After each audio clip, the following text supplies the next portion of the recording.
হরে কৃষ্ণ বন্ধুরা, তোমার সবাই কেমন রয়েছো? আজকে সবাই ভীষণ ভালো রয়েছে। তো বন্ধুরা, যে সকাল থেকে ব্লগটা স্টার্ট করলাম।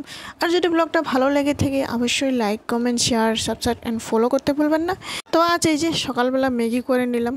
আজ তো তেমন খাওয়া বানিয়ে দেওয়ার সময় পেলাম না, তো শরীরটা তেমন ভালো ছিল না, তো একটু খারাপই লাগতেছিল সকালবেলা। তো এই যে আজ তো কিছু করতে পারলাম না, তো সকালবেলা একটু বয়েল ম্যাগি করে দিলাম সুন্দর করে ধইনা পাতা কেটে। তারপর এই যে ওরা দুজন খেয়ে, ও তো বাবা তো চলে গেলো কাজে, তো এই যে অনুরাধাও খেয়ে নিল এদিকে আবার। তো এই যে 2 ঘন্টা পরে কাম কাজ শেষ করে বাইরের ঘরের কাম ছিল একটু শেষ করে স্নান করে আবার একটু ভাত গরম বানাইছিলাম, তারপর একটু দুধ দিয়ে অনুরাধারে একটু ভাত দিয়ে খাওয়াইয়ে দিই।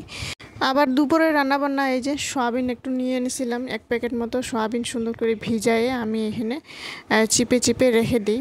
তারপরে এই যে পটল 2টা ছিল, পটল 2টা ভেজে নিয়ে নিলাম। আবার কাঁকরোল আলু দিয়ে আরেকটা ভাজা করে নিলাম।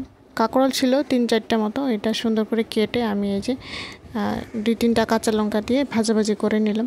তো কাঁকরোল আলু ভাজা করে নেওয়ার পর আবার এখানে সয়াবিন এই যে চিপে রেখে দিয়েছি জল ছড়িয়ে। তারপরে এই যে সুন্দর করে হলুদ একটু লবণ দিয়ে আমরা এই যে একটু হালকা একটু লাল লাল করে ভেজে নিয়ে নিব। সয়াবিন আলুর সবজি করব, তো এই যে প্রথমে তেলের মধ্যে একটু পাঁচফোড়ন আলুগুলো প্রথমে ভেজে নিয়ে নিব। আমি আলুগুলো চুচা ছড়িয়ে আমি একটু গরম জলে ফুটিয়ে নিয়েছি তাড়াতাড়ি সবজিটি হয়ে যাওয়ার জন্য, তো একটু সেদ্ধ করলে তাড়াতাড়ি হয়ে যায়। তো এখানে গোটা মশলা দিয়েছি লং এলাইচি, তারপর এখানে গরম মশলা দিয়ে সুন্দর করে একটু গোটা গোটা দিলাম, তেলের লগে একটু ভাজলে মানে সেন্টটা ভালো হয়। এই যে গুঁড়া মশলা দিলাম, একটু ধনিয়া গুঁড়া, একটু জিরার গুঁড়া, একটু লাল লঙ্কার গুঁড়া আর হলুদ দিয়ে সুন্দর করে একটু জলের মধ্যে ঘুলাইয়ে আমি এই যে মশলাগুলো দিয়ে নাড়াচাড়া করে মিলাইয়ে নিই। একটু টক দই ছিল, টক দই দিয়ে দিই, দিয়ে এই যে সুন্দর করে নাড়াচাড়া করে তারপরে এই যে সবজিটিতে জল দিয়ে দিই। আমি এই যে আধা সসপ্যান মতো জল দিয়ে আমরা যে সুন্দর করে নাড়াচাড়া করে একটা ধনিয়া পাতা কেটে ঢাকনা দিয়ে 3-4 মিনিট মতো সিদ্ধ করে তারপর এই যে সবজি একেবারে রেডি হয়ে যায়।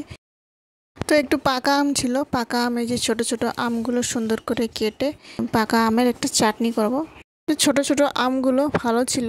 তো এই যে তেলের মধ্যে একটু কালো সর্ষে ফোড়ন দিয়ে তারপর একটু কালো জিরা ফোড়ন দিয়ে আমরা এই যে লাল লঙ্কা দিয়ে দিই 3-4টা মতো, আমরা ভাজাভাজি করে তারপর এদিকে আমি এই যে আমগুলো দিয়ে আরবার লবণ হলুদ দিয়ে তারপর এখানে জল দিয়ে দিই, একটু সামান্য স্বাদ মতো চিনি দিয়ে দেব।